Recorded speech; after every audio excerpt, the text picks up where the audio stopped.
was the introduction. Oh, well done. Well done. Come on. That's pretty good. All right. That was That's the introduction to Boldo's Tiers, where Boldo ranks the top players. You'll get it in a second, Mike. I promise you'll Can get I it just in a say our second. production value is going up and up every week. It's getting better and better. Wait till it can't. All right, so this segment is where Boldo ranks the Sharks players according to who he and his esteemed panel thinks are performing the best right now, not according to the salary cap, not according to the daily endpoints, but based on the position they play, how much we pay them, and how much of a legend we just think they are. So without further ado, it is a Game of Thrones themed set of Boldo's Tiers this month, because obviously House of the Dragon's back, and I thought that would be a little bit of fun. So these guys, well, they're not even in the credits. So Peru, Tacoma, Burns, Beryl, Bradbury, Gabrielle, Harrotti, Dyke, Stone Street, and then recently added Rodwell, who doesn't even have a photo yet on the Cronulla Sharks website. You guys are not even in the credits, so don't get much of a mention, but hopefully you'll be in the show soon. On to the next, into the tiers. Well, the first tier. These guys, unfortunately for them, we're sending them to the wall. That's right, Toby Rudolph and Braden Hamlin-Ueli, you are just being dispatched out of the kingdom, up to the wall, because you are dishonorably discharged. You can't seem to make the team, or you're bloody hopeless last weekend. So I don't know what's going on with you guys. So you guys are sent to the wall. The next tier of players, Lor Valyrian. For those that don't know, Lor Valyrian kind of disappeared, but he's still alive in the latest season of House of the Dragon. And so we're not sure whether he's going to come back or not, and what's going to happen when he's going to come back into the show, if it's going to be exciting or if it's going to be a thing. And that's what's going on with Atkinson, Jesse, Tuku, and T. We don't know if these guys, when they're going to come back in, how they're going to come back in, and what sort of impact they're going to be. And they are potentially going to be big players in the show, but we're not sure what's going to happen. So they're all on the Lor Valyrian tier. Next up, on the next tier, we've got Jaime Lannister. Jaime Lannister has got one arm because his arm got cut off. He's a very handsome human being. But he's a bit, you're not unsure whether you like him. Sometimes you like him, sometimes you hate him. And so much like Jaime Lannister, our dear captain Cam McInnes, because he's missing a tooth, just like Jaime Lannister is missing an arm, Cam McInnes has moved significantly down the tiers this month. On to the next. We have the Imp, Tyrion Lannister, who started the Game of Thrones show really positively, was like the top one, the one that we were most interested, the one that we thought was a legend. And then as it got towards the end of the show, well, he sucked. And quite frankly, that's you at the moment, Tom Hazelton, because at the start of the season, you were brilliant, and now you haven't been quite as good. And much like the Imp, you're really, really tall. All right, on to the next.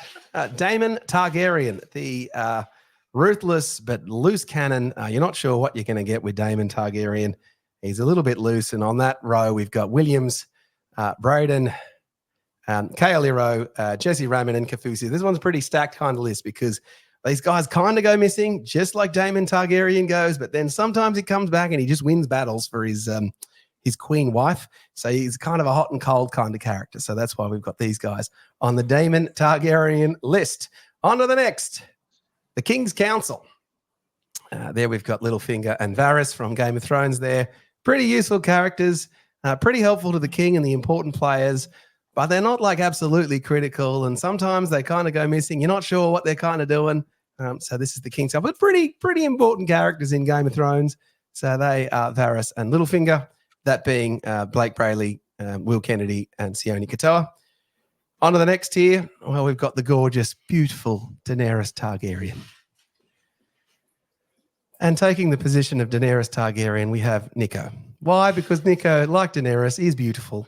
And like Daenerys, loves fire, but like Daenerys, can't handle ice. And Nico, at the moment, can't seem to handle ice in games at the end of the matches and seems to lose the plot at the end of the season or the end of the show, just much like Daenerys did. Oh, God, I had way too much fun doing this. On to the next. We got Jon Snow. So very handsome man, key guy, absolute legend, wins a whole bunch of battles, absolute beast. And on the Jon Snow row, we've got Britton Nakora and Ronaldo Mulatalo.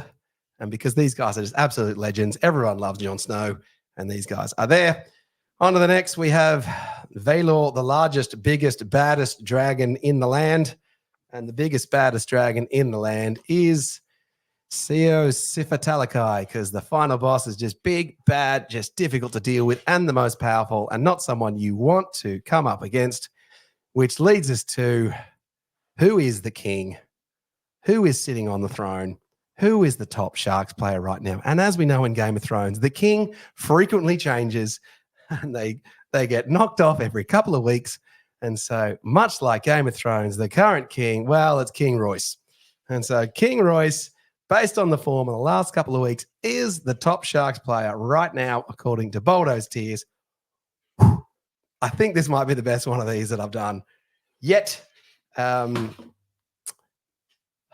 Franco, what do you think of the tiers? Where do you start?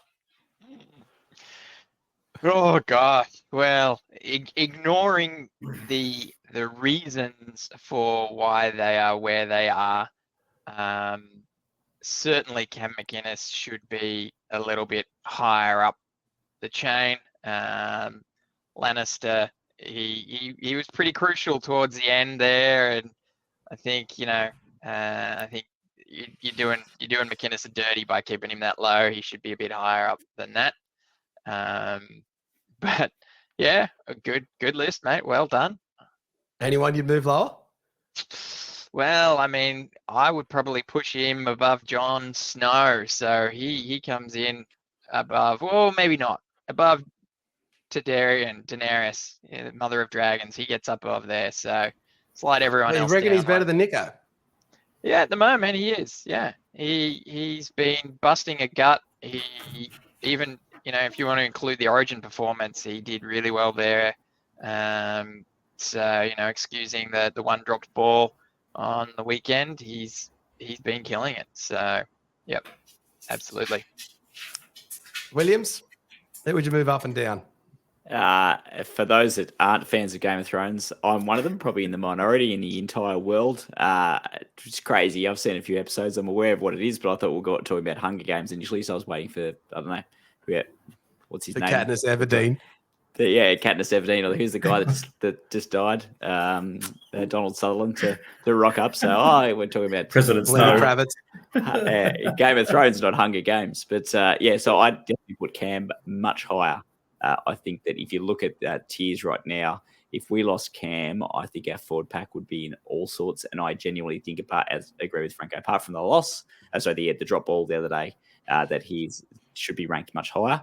I'd also try and put in, so what are we looking at? The Valyrian line. Stone Street. I thought Stone Street, if he wasn't ill this week, would definitely come straight back into it, and he'd be much more than a guy that's not even in the credits at all. He'd be much part of the supporting cast there. But outside that, I think you've nailed it. I did quite enjoy some of your lines there. So I will give you this, that the New York one was very clever. I'm starting to get it. I know you think that I'm illogical or logical there. I'm starting to get it, and I can see the fun you had here, and I hope that the audience had fun too. I'll give you that one. Well played. Chris, masterpiece, isn't it? Oh, are you ready? I'm ready. Look, first, I'm ready. First credit to the boys that the intro was unbelievable. Like, we're getting production levels through the roof now. We're getting intro videos. We're getting our names across the HBO screen of Game of Thrones. Franco, how many seasons were there of Game of Thrones? 8, I believe. 8. So Boldo's now, we've had 8 seasons, probably 200 odd characters, and Boldo decided to use 1, 2, 3 lines for a series that's just started 200 years before Game of Thrones. So we'll just ignore that. If I was ever going to take the black, and I'd love to take the black and go to the wall, be very happy to go with Toby Rudolph and Hamanueli to the wall. What great men to stand next to on the wall and then piss off the edge of the world and take on some White Walkers and whatever else shenanigans they get up to. But Toby, you just said Toby's been out of form and he should get a spell. Yeah, but I'm saying I'd happy if I was in Game of Thrones, I'd take the black, and I'd be happy to go with those two guys. Because if you wouldn't want to bed down next to those two guys, it'd be great. That's true. It'd be great. That's true. I like that Cam McInnes is missing a 2C. I like him to Jaime Lannister missing a whole arm, but he only lost his right sword hand. So I don't know when he lost his whole arm, but he only lost one hand, and then he had a replacement gold hand, just like Cam did his teeth. So I like the alignment. The King is probably about as useful as your favorite character in Bran the Broken. So I don't know what King Royce is doing up there. I thought season 8 was the greatest piece of television I've ever seen, and it goes along with your Game of Thrones. So, well done. This is a great tiers. It's a lot Tongue of fun. firmly in cheek. The shame there, I suppose, to put it back in a season perspective, is that we've got our starting props, 2 guys that we've re-signed, 2 guys we had concerns, but hope for. Our starting props we are sending to the wall, and I think that's indicative of where we're at right now. We're playing without a starting front row, and I suppose we're copping a lot of stick right now. But that shows where we're at. I think you take the starting front row out of any team. Sure, we've got some guys that have been able to stand up and do an admirable job, but some of them are starting to fall by the wayside, like Tom.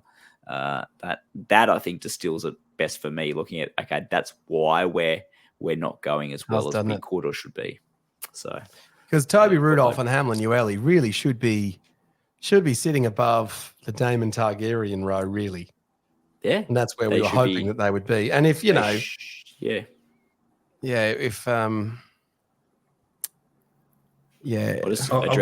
probably would have gone.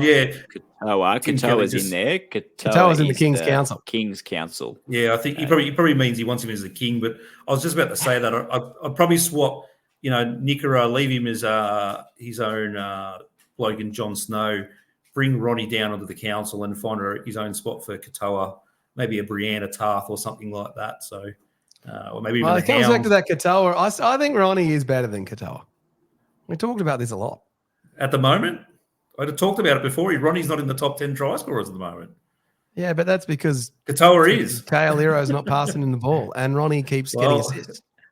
Well, you put him up higher. The only other one I probably would have said, I probably would have thrown in a bit of you could have put the shame on Toby. I could have put either that or the sausage eater, and he's a bit of a villain. Yeah. Got to put the shame on Tony. Mike Knights asks, where are you putting the coach, Boldo? I'll pose you that question. The coach is probably sitting around the Jamie Lannister position at the minute. I don't think he's hitting the lights out. Give him a Tywin Lannister. Tywin Lannister is a beast. He'd be like the top guy. Or maybe even the Hand in the new House of the Dragon. We could have what his role is. Could have done this until we went blue in the face. But all right, that was good tiers. Great tiers. We'll put it up on the Instagram for anyone to have a look. But it's a lot of fun. If you would like us to do a specific theme tiers at any point, let me know in the comments, and we will visit that in future. And can I just point out that no one left watching this show whilst we did the crazy tiers, so I guess it worked. All righty, that was Boldo's tiers this week.